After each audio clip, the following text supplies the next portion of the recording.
Gaza और फलस्तीन की सूरत हाल पर गैर मामूली बैठक। सऊदी दारुल हुकूमत रियाद में अरब इस्लामी सरबराही इजलास, वज़ीर आज़म शहबाज शरीफ की शिरकत। रियाद समिट में गाजा और फलस्तीन समेत मशरिक़ वस्ता की सूरत हाल पर गौर।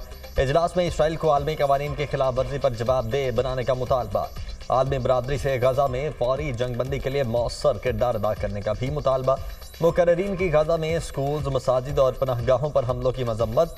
इसराइली मजालिम का निशाना बनने वाले निहत्ते फलस्तीनियों से इजहार यकजहती। गाजा में इसराइली जारहियत रोकी जाए। गाजा में इसराइली जारहियत के बाइस हज़ारों अमवात हो चुकी हैं। गाजा में इस वक्त फौरी इमदाद की ज़रूरत है। सऊदी वली अहद शहजादा मोहम्मद बिन सलमान के इफ्तिताही कलमात। इसराइल फ़लस्तीन का वजूद मिटाने पर तुला हुआ है। तमाम मुस्लिम ममालिक को मुत्तहद होकर आवाज़ उठानी चाहिए। इसराइल गजा में जंगी जराइम का मुर्तकिब हो रहा है। आपस के इख्तिलाफात भुलाकर इस मसले पर यकजा होना चाहिए। तुर्क सदर तैयब एर्दोगान का इजलास से खिताब।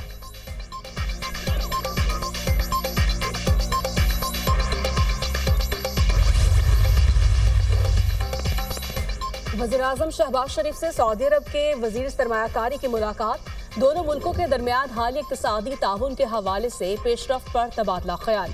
सऊदी अरब ने हर मुश्किल वक्त में पाकिस्तान का साथ दिया है। SIFC पाकिस्तान में गैर मुल्की सरमायाकारी को तेज करने में अहम किरदार अदा कर रही है। शहबाज शरीफ।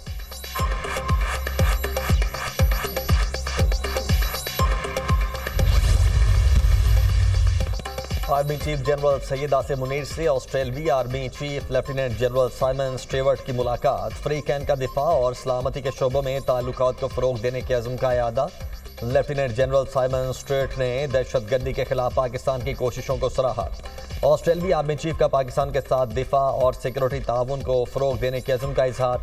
आर्मी चीफ ने ऑस्ट्रेलिया के साथ ताल्लुकात को सराहा। GHQ आमद पर ऑस्ट्रेलियाई आर्मी चीफ ने यादगार शुहदा पर हाज़िरी दी और फूल चढ़ाए। ऑस्ट्रेलियाई आर्मी चीफ को पाक फौज के दस्ते ने गार्ड ऑफ ऑनर भी पेश किया।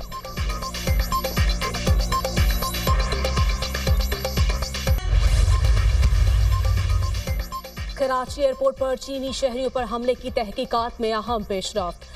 सहूलतकारी में रिक्शा ड्राइवर और बैंक मुलाजिम मुलव्वस निकले। हमले में मुलव्वस 3 दहशतगर्द गिरफ्तार। धमाके का मास्टरमाइंड जावेद है। हमलावर शाह फाहद की शनाख्त फिंगरप्रिंट से की गई। दहशतगर्दों ने चेकिंग से बचने के लिए खातून को साथ मिलाया।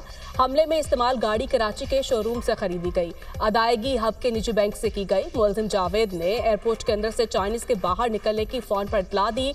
हमलावर से मुलजिम जावेद राब्ते में था।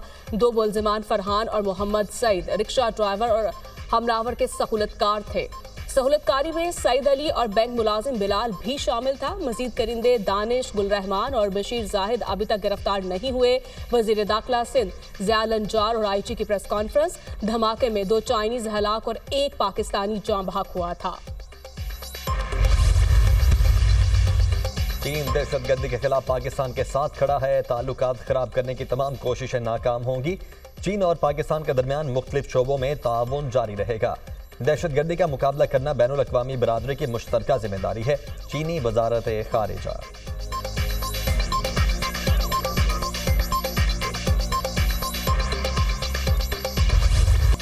पंजाब के 4 डिवीजन्स में आज से मार्केटें रात 8 बजे बंद होंगी। नोटिफिकेशन जारी। लाहौर, फैसलाबाद, गुजरावाला, मुल्तान में तमाम शॉपिंग मॉल्स, दुकानें, रेस्टोरेंट्स हुक्मनामे पर अमल के पाबंद। रेस्टोरेंट्स की आउटडोर डाइनिंग भी ममनुआ होगी। आउटडोर फेस्टिवल्स और कॉन्सर्ट्स पर भी पाबंदी आयद। मेडिकल स्टोर्स, लेबॉर्ट्रीज और बेकरीज को इस्तिस्ना होगा। बड़े डिपार्टमेंटल स्टोर्स, ग्रोसरी एरिया खोल सकेंगे। इतला आज से 17 नवंबर तक होगा। 14 नवंबर को भारत की तरफ से चलने वाली आलूदा जहरीली हवाओं का रुख बदलने का इम्कान है। मौसमियाती माहिरीन की पेशगोई, शहरी मास्क पहने और घरों में रहें। सीनियर सूबाई वजीर मरियम औरंगजेब की अपील। पंजाब और खैबर पख्तूनख्वा में जहरीले धुएं के साए। आलूदा फजा ने सांस लेना मुहाल बना दिया। मुल्तान आलूदा तरीन शहर। Air quality index 762 record. Lahore का AQI 453 तक पहुंच गया। रावलपिंडी में 223, इस्लामाबाद में 199, पेशावर में AQI 179 रिकॉर्ड। स्मॉग के बायस खुश्क खांसी, सांस में दुश्वारी, बच्चों में नमूनिया और चेस्ट इन्फेक्शन में इजाफा। एक हफ्ते में लाहौर के 5 बड़े सरकारी हॉस्पिटल्स में 35,000 से ज्यादा मरीज रिपोर्ट हुए। पंजाब हुकूमत की कमर्शियल प्लाजा और मॉल्स में एयर प्योरीफायर्स लगाने की हिदायत। धुआं छोड़ने वाली गाड़ियों के मालिकान को 7 रोज का अल्टीमेटम। स्मॉग से लोगों के रोजमर्रा के मामूलात मुश्किलात का शिकार। शहरियों का कहना है कि स्मॉग से आंखों में जलन और सांस लेने में मुश्किल है। घरों से बाहर निकलना मुहाल हो गया।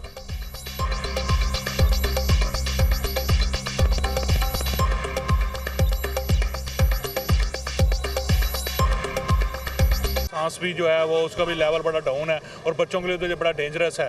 तो हम उम्मीद करते हैं इंशाल्लाह ताला गवर्नमेंट जो है वो पहले भी इकदाम करे, जरा मजीद तेज इकदाम करे इस हवाले से। जिस टाइम स्मोक होती है आंखों में जलन होती है, चेहरे में जलन होती है और नज़र नहीं आता। बाहर ना निकलें तो काम कैसे करें? जब काम करना है तो फिर इसके लिए तो ये एहतियाती तदाबीरें जो हैं, मास्क का इस्तेमाल और बाकी चीज़ों का इस्तेमाल लाजमी करें। हुकूमती महकमे स्मोक कंट्रोल करने में नाकाम है। तामीरात का होना स्मोक की सबसे बड़ी वजह है। स्कूल बंद करवा दिए, तामीरात ही बंद करवा देते। फसलों की बाक़ियात जलाई जा रही हैं। स्मोक के हवाले से कोई खातिर ख्वाह इक़दाम नहीं हुए। हुकूमत ने कुछ नहीं किया। लाहौर हाईकोर्ट के जस्टिस शाहिद करीम के स्मोक तदारुक केस में रिमार्क्स। कहा स्मोक के जिम्मेदार शहर में मौजूद नहीं, तफसील में जाना नहीं चाहता। रूडा को छोड़ दें, अगर रूडा बनाएंगे तो कौन इस शहर में रहेगा? अगर लाहौर का मास्टर प्लान कलदम करार ना दिया जाता तो मालूम नहीं किया होना जाना था।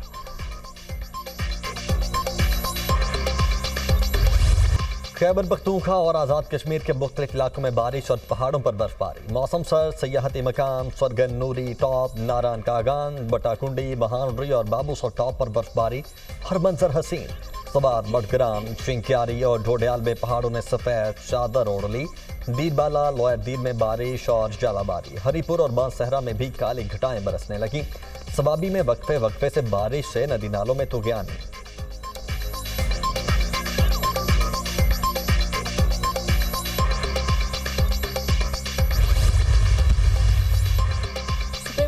आईनी बेंचों से मुतालिक जस्टिस अमीरुद्दीन खान के चैम्बर में इजलास।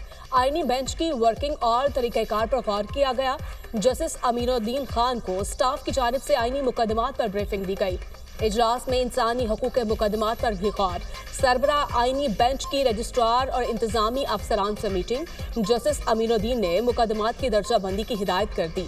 मुकदमात को मुकर्रर करने का फैसला सरबरा आईनी बेंच 2 सीनियर जजों से मिलकर करेंगे।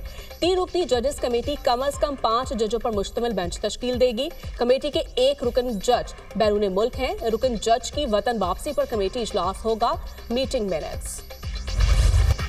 सुप्रीम कोर्ट में टैक्स से मुतल्लिक केस की समाअत के दौरान आईनी बेंच का तज़किरा। जब तक आईनी बेंच नहीं बैठेगा क्या हम गैर आईनी हैं? मतलब है कि जब तक आईनी बेंच नहीं बैठता आईनी मुकदमात नहीं सुने जाएंगे। जस्टिस मंसूर अली शाह के रिमार्क्स। जस्टिस आयशा मलिक ने कहा, यह केस आईनी बेंच सुनेगा, हम रेगुलर बेंच सुन रहे हैं। जस्टिस मंसूर अली शाह ने रिमार्क्स दिए, इस वक्त कोई आईनी बेंच नहीं तो ये जो गैर आईनी बेंच बैठा है इसका क्या करना है? हम इस केस को सुन भी लें तो कोई हमें पूछ नहीं सकता। बार बार सवाल सामने आ रहा है, केस रेगुलर बेंच सुनेगा या आईनी बेंच? अगर हम केस का फैसला कर भी देते हैं तो क्या होगा? हमें कौन रोकने वाला है? नजर सानी भी हमारे पास आएगी तो हम कह देंगे कि हमारा दायरा इख्तियार है। जस्टिस आयशा मलिक ने कहा, प्रैक्टिस एंड प्रोसीजर कमेटी फैसला करेगी कि ये क्या आईनी बेंच सुनेगा या रेगुलर बेंच। हम सिर्फ गपशप लगा रहे हैं। जस्टिस मंसूर अली शाह के मुस्कुराते हुए रिमार्क्स। केस की समाअत गैर मुय्यना मुद्दत तक मुलतवी।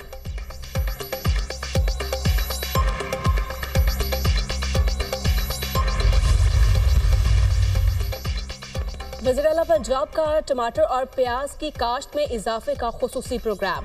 सब्जियों की मैकेनाइज्ड फार्मिंग के लिए ज़रूरी आलात पर 70% सब्सिडी का ऐलान। लोहदरा, मुल्तान और बिहाड़ी के इजला प्याज, खुशाब, शेखुपुरा और मुजफ्फरगढ़ को टमाटर की काश्त के लिए मुंतखब किया गया। 6 इजला में 25 एकड़ तक एराज़ी के मालिक के फार्मर एंटरप्राइजेज ग्रुप्स बनाने का फैसला। फार्मर ग्रुप्स को इंटरनेशनल मार्केट से भी मुंसलिक किया जाएगा। पंजाब एग्रीकल्चर ट्रांसफॉर्मेशन प्रोजेक्ट की लॉन्चिंग पर 3 अरब रुपए लागत आएगी। टमाटर, प्याज आम आदमी के इस्तेमाल की चीज़ है, महंगा बेचने की इजाज़त नहीं। ग्रुप और मैकेनाइज्ड फार्मिंग से न सिर्फ पैदावार बढ़ेगी बल्कि लागत भी कम होगी। मरियम नवाज।